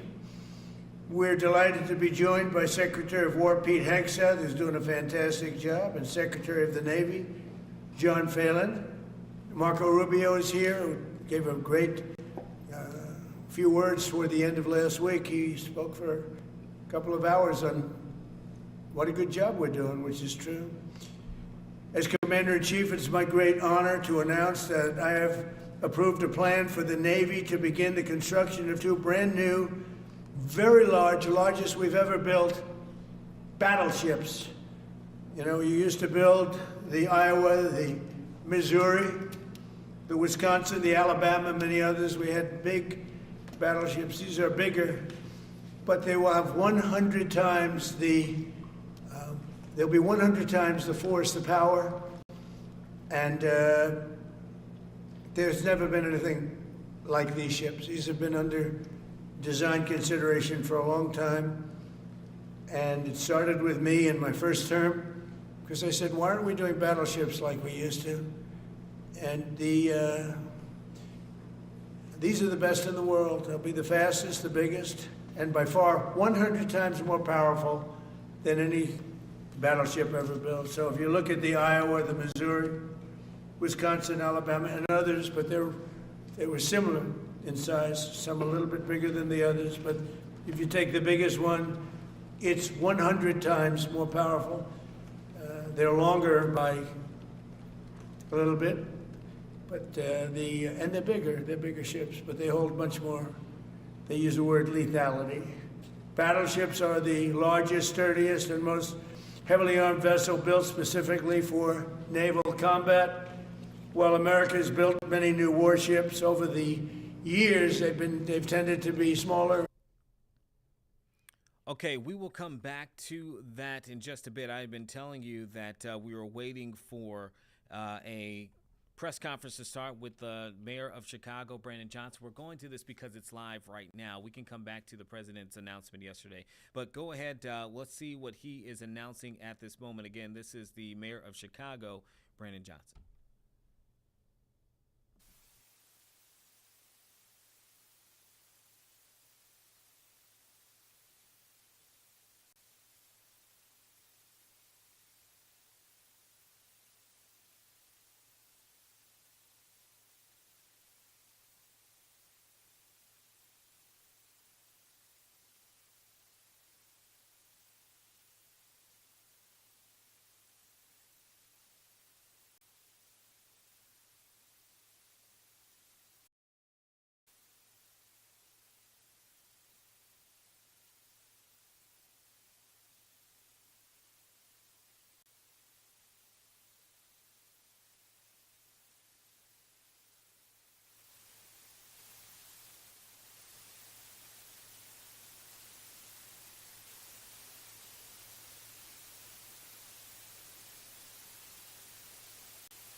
Okay, it appears that we were having audio issues there with the mayor out of Chicago. Not quite sure what was going on at the moment, and just making sure that our audio is not having any issues right now with our team that's listening in. But he was setting a proclamation in order, and I'll try to figure out exactly what that was on our end, since we could not hear all of it in the moment. But as soon as I do, I will come back and share that with you all. Also, again, wanted to take that live because it was happening in the moment. I'll go ahead and do this and cue back up, since we are wrapping up for the last few minutes. So those of you who were unable to hear President Trump's big announcement yesterday in regards to Navy ships in and what he wants to do next. Here, I'm getting some. Okay, just getting some responses here on the audio as I'm talking with our team in the moment. Not quite sure exactly what is happening right now, but we will see about that in a bit. I'll go ahead and cue up again the president making his announcement on a new fleet of ships that he wants to build for the nation. I'll go ahead and bring this up now, and you can listen to the president in his own words.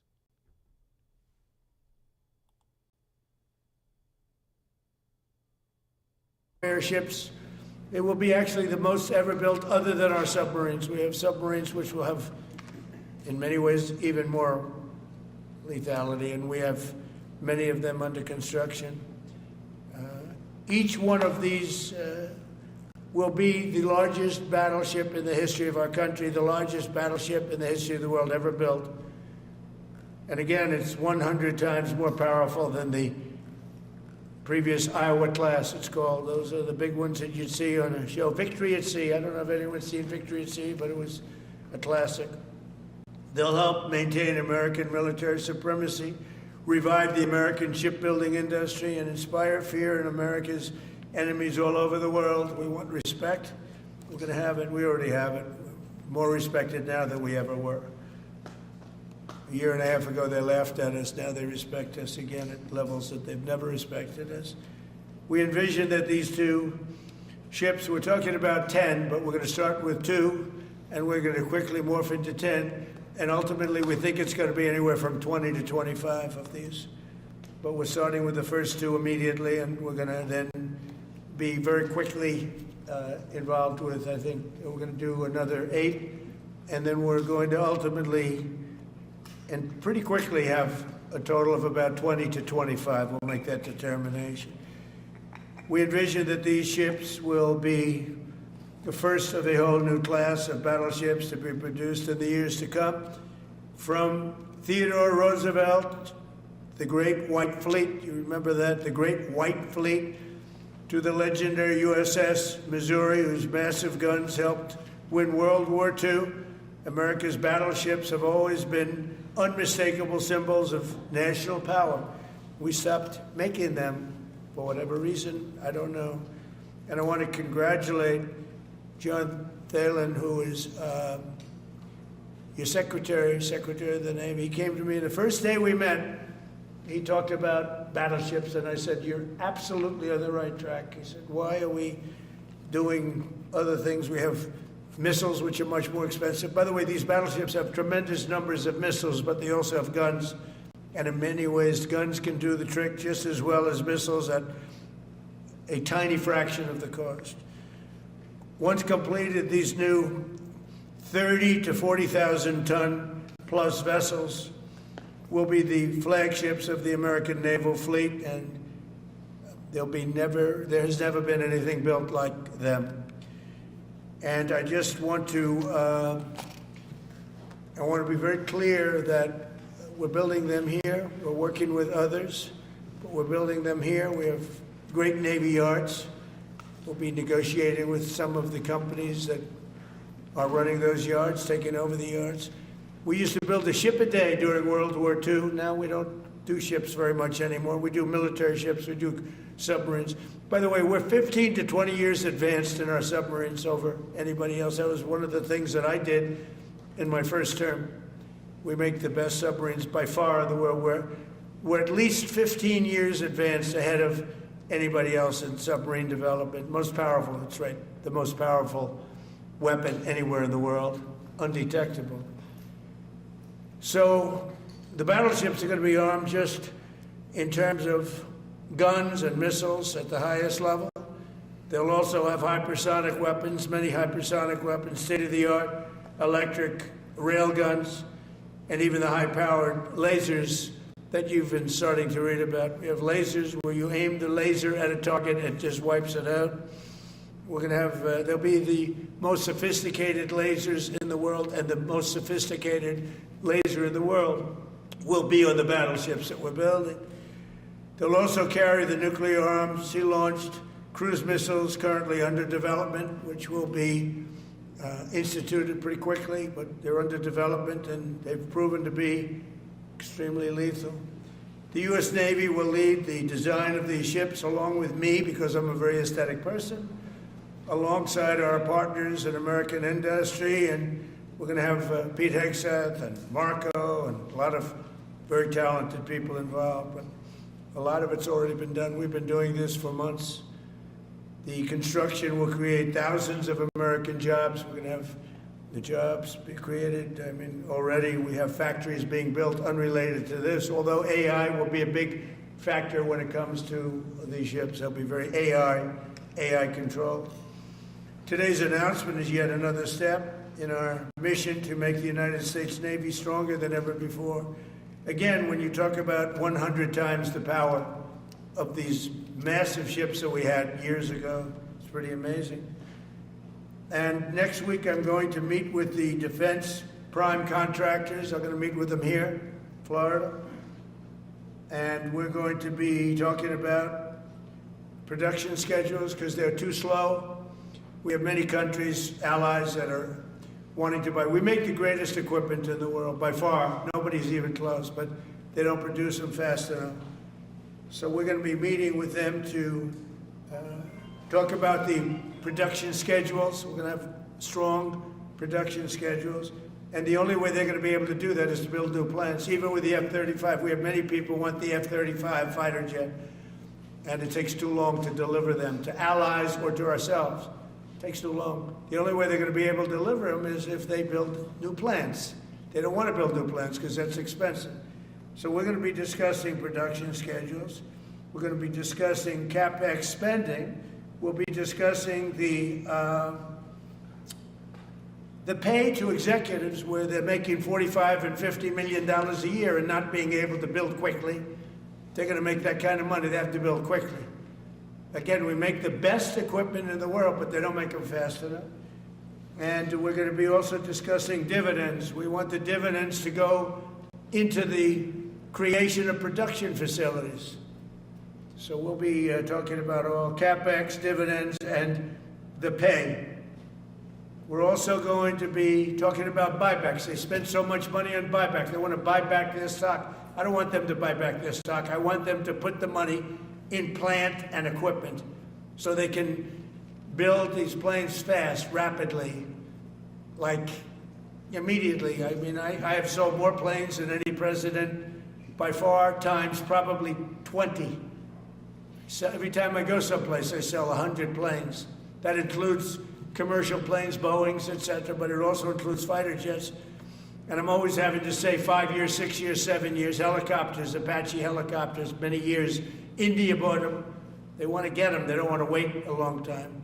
So we don't want to have executives making $50 million a year, issuing big dividends to everybody, and also doing buybacks. And then they say, well, we don't have the money to build a plant. They got to build plants. Plants to make F-35s, plants to make helicopters, plants to make the F-47 new jet.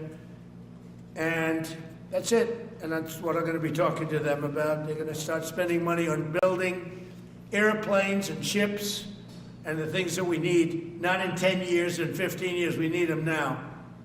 And we're strong about it. Last week, the Navy announced a brand new class of frigate, and they're going to be working with the South Korean company. Hanwha, a good company, recently agreed to invest $5 billion in Philadelphia Naval Shipyard. We're opening up the Philadelphia Shipyard. Once a great yard. Now it was a long time ago decommissioned, but now it's reopening. Working with the Navy and working with private companies. The record-setting defense bill I signed last week authorized $26 billion to build new ships, including destroyers and various others. We already have a lot of submarines, as you know, under construction. We're building a lot of submarines. I tell you, to be exact, we have right now 15 submarines under construction or ready to start. And we have, again, the greatest submarine in the world with our technology, like they talk about chips. Well, I would say submarines are a bigger deal than chips. We're at least 15 years ahead of any other competitor. China, Russia, nobody can come close. We're also building right now 3 large aircraft carriers in addition to the ones we have. And we have, actually, interestingly, we have a lot of submarines. How many submarines do we have now altogether, approximately? Huh? What? Over 30. We have over 30. But these are the super duper subs, and there's nothing like them. So we're going to be doing from 12 to 15 brand new submarines. We have a couple of other things going on. We'll be building other elements of Navy. We'll be fixing up headquarters. We'll be fixing up places for our great sailors to live. And we're going to be working very hard with companies, but we're also going to be penalizing companies that aren't doing a good job. For instance, when they built the Ford, Gerald Ford, the cost overruns were ridiculous. That was done in Norfolk, Virginia. We're going to be talking about that with that company. The cost overruns were out of control. In World War II, the United States built upwards of 4 ships per day. Can you believe it? 4 ships a day, on average. And now there weren't all big warships, but there were ships, freighters, tankers. And it's a tragedy that we allowed this incredible capability to just go astray. We don't do that much anymore. We do build our warships, but that's about it. But that's a lot. We're going to restore America as a major shipbuilding power. We're going to ensure the USA is the most powerful fleet anywhere in the world, and long into the future, with battleships helping lead the way and the submarines. And again, nobody competes with us on submarines. So I just want to thank everybody, and I'd like to ask Secretary Hegseth to say a few words, followed by the Secretary, but if you would, Secretary of the Navy.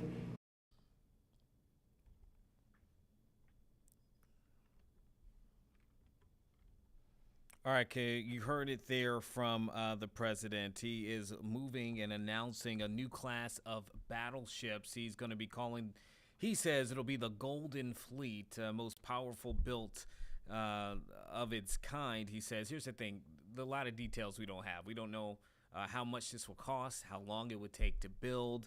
ABC News talked to some former military officials who said it could easily cost in the billions of dollars.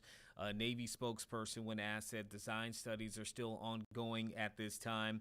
You heard him mention Norfolk, right? And he was talking about the USS Gerald R. Ford, which is a very powerful, the most powerful ship we have at the moment, and saying that the cost for that were out of control. Now, what he would do to lower costs for a project like that, I don't know, but it didn't seem like there were any plans that came out of that. Alongside of that, he says he wants to build 3 large aircraft carriers and 12 to 15 brand new submarines. So a lot of details missing out of this announcement, just what the president says that he wants.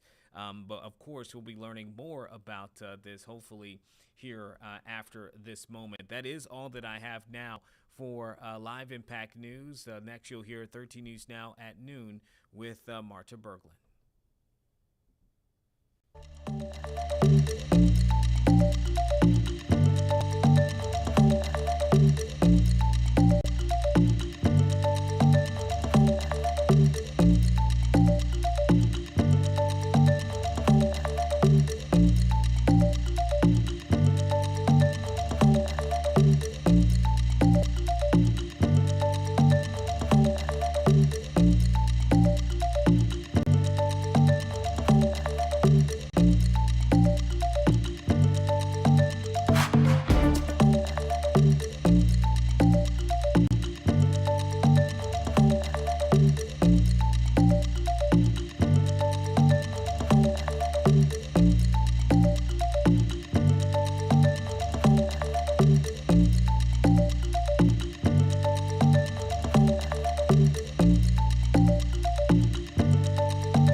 Christ's birth for so many of us in our faith traditions.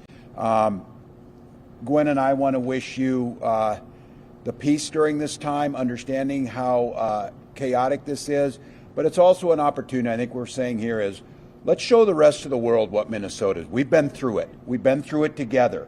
We've witnessed horrific scenes of from George Floyd's murder to what happened during COVID, and we've come through it stronger and better together. So let's show them what this grit looks like. I keep praying for as cold as it can get, because these soft folks are going to leave.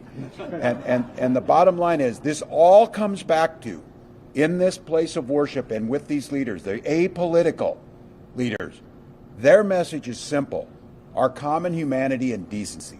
That's what's at stake here. And so for all of you, and it's my message every year at this time of the year, the N is not full in Minnesota, and it never will be, because someone in need, Minnesotans reach out. So I wish you all a blessed Christmas this holiday season, and you heard it from all of these folks. Minnesotans, let's rise up. Let's rise up in the decency of this. Let's show a contrast and hold that mirror up to this hateful, vile attempt to intimidate us, and show them what the difference looks like. The country and the world's counting on us. Thank you all.